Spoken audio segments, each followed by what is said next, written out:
to the Atlanta airport. Thank you for flying with me and checking me out. But we're coming in, we're getting ready to get off the plane.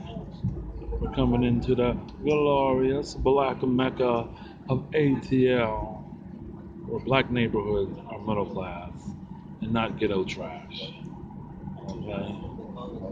So this is supposed to be an upgrade in black life, black living. Because I'm from the mean streets of Pittsburgh. Black folks is poor and so struggling. We're gonna go down here to ATL and see what's happening, baby. Anyway, oh, you can tell that it rained if you look closely.